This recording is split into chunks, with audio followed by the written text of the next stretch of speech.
on to our next Arrowverse show, our last one of this premiere episode. Ladies and gentlemen, let's talk about the newest edition, Batwoman. So this movie. That's what happens when you do a movie podcast for over a year. You know. But anyway, so this show premiered a couple months ago now. And it was off to kind of a bad start because they released a trailer for it early this year, and a lot of people hated it due to a lot of people were calling it, this show's going to be feminist propaganda or stuff like that. And to a degree, like, I don't know if the show's feminist propaganda, but it does have some dumb, cringy lines sometime. Like, so maybe it is. I don't know. I'm not the proper man to decide that kind of crap. But so it was not off to a good start because, and it wasn't really, it's kind of a trailer. But anyway, the show premiered, and a lot of people were online saying the premiere episode wasn't that good. And to be honest, yeah, it wasn't that good. Was it horrible? No. Was it great? No. But it was just okay. And the problem was that the premiere episode had a lot of tropes of the CW, particularly. I mean, I only watched the more science fiction or fantasy shows on the CW, Supernatural and all the Arrowverse shows, but it had a lot of like the usual tropes, stuff that's happened in the other shows. We have the main character returning after being gone for a while. We have a love triangle that we all know how it's going to end up. I mean, we have the dorky sidekick science character who's like, just a pathetic nerd, but he's really smart and has to help out the hero do their thing. It was just bland and boring and simple and generic. It was just like, the first episode, not getting the show off to a good start.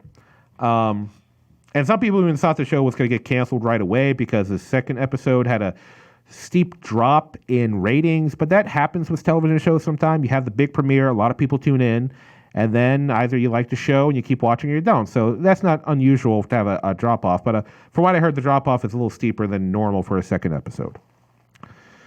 But moving forward, let's talk about some characters. My favorite character on the show is Alice, the villain. Alice is inspired by the character of Alice from Alice in Wonderland, which I don't know a lot about this character from the comics. I would assume in the comics the character has something to do with the Mad Hatter villain of the Batman world in Gotham. But so far the Mad Hatter, has not been mentioned to my knowledge unless I missed it. But yeah, she's played by Rachel Skarsten, who was also in the TV show Birds of Prey from 15 years ago. And that she played the daughter of Black Canary, if I remember correctly. So, she plays Alice, and Alice is like this hammy, campy, over-the-top villain. And I gotta say, I really enjoy her. She's just fun. I mean, she's not a great villain, but at least she's fun and entertaining when she's on screen. You can tell the actress, Rachel Skarsten, is just chewing up the scenery and enjoying it and having fun with it. And that really makes me happy.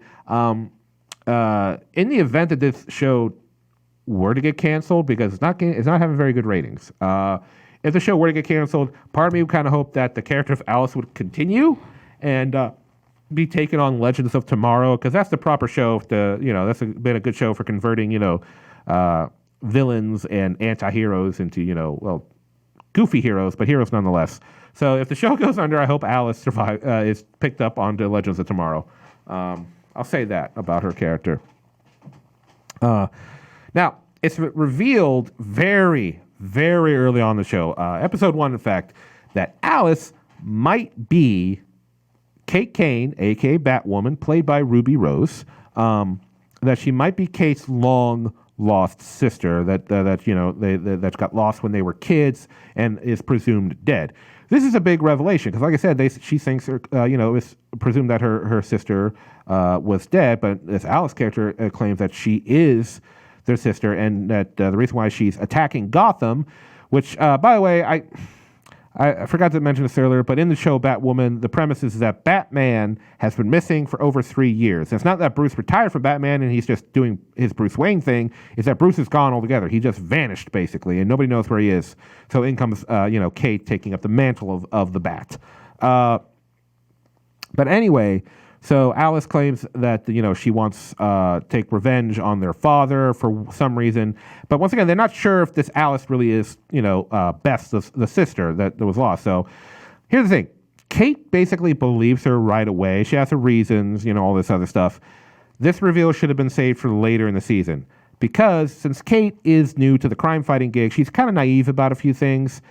But and I understand why they're doing it. The drama of like the big villain is also my long lost family member, my sister, and I love her, and I don't want to fight her. But here's the thing: it handicaps Batwoman. She holds back way too often, way too much when it comes to Alice. Like even after Alice has murdered several people, destroyed tons of public property, all this other stuff, but Batwoman just holds back on her. She even at one point gives her an ultimatum: if you kill again, I'm taking you in. Spoiler, she doesn't. She keeps trying to understand her and talk to her, and that's fine. It's fine to want to give, especially if this really is her sister, wanting to help her out and listen to her story and find out what happened to her, how she's still alive, and if she can help her. That's fine, but she's a fucking murderer running a gang of murderers causing havoc in your city. Capture her, bring her in, take her. She's probably going to go to Arkham Asylum, but considering her Batwoman's father is like a rich guy and he's very very prominent in the Gotham scene, he probably could get her moved to some other prison and get actual good psychiatric help.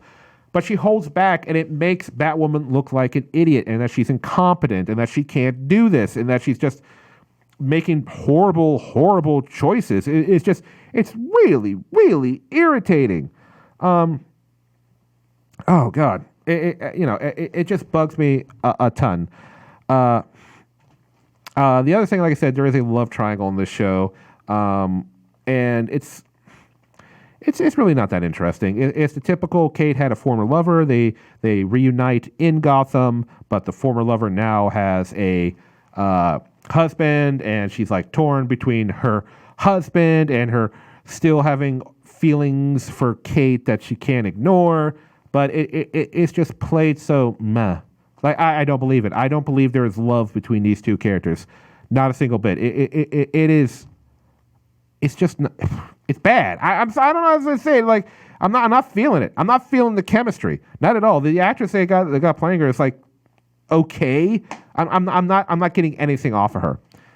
But let's get to, and some of you might be wondering, I haven't really been talking, okay, here it is. The biggest problem with the show is Batwoman herself. I'm sorry. And a big problem with that is the actress playing her, Ruby Rose. Ruby Rose, the only other thing I've seen her in is, I saw her in The Meg, which was a big, dumb, schlocky, giant shark movie, which is fine. No one's expecting Oscar performances out of that movie. Fine. But Ruby Rose, her acting is just pretty going through the motions. It's bland. She brings no life to Batwoman at all. Not at all. There's something. I mean, I'm every time Batwoman is on the screen, I'm bored. When Alice is on the screen, I'm having some fun. But when Batwoman is just her and doing her thing, I'm like, man, I really can't care. I really don't care. When your main character is bad, your show's in trouble, people. It's in deep trouble.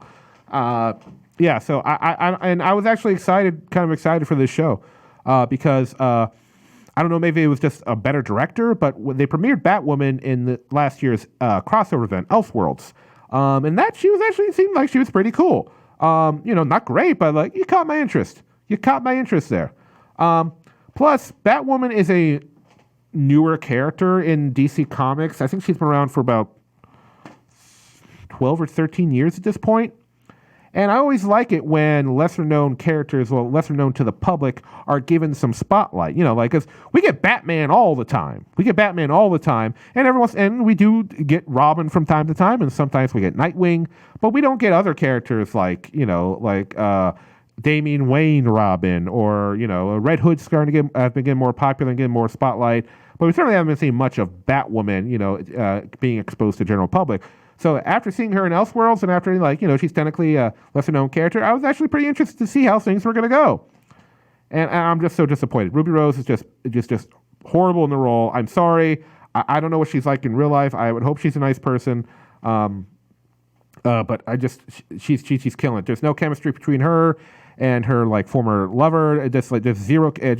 She had more chemistry with a one-off a character that popped in for 2 episodes just for her to date and have to break up with because she's too busy being Batwoman.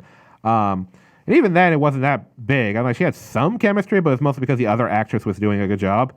But yeah, I'm sorry, but Ruby Rose is just not. She's killing the role in the worst way. It's just she's bringing it down, people. I'm sorry to say it. I really am, but that's how it is. Hey everybody, hope you enjoyed that clip. If you want to see a full episode, I live stream over on Facebook. And of course, don't forget to click subscribe and check out some more videos.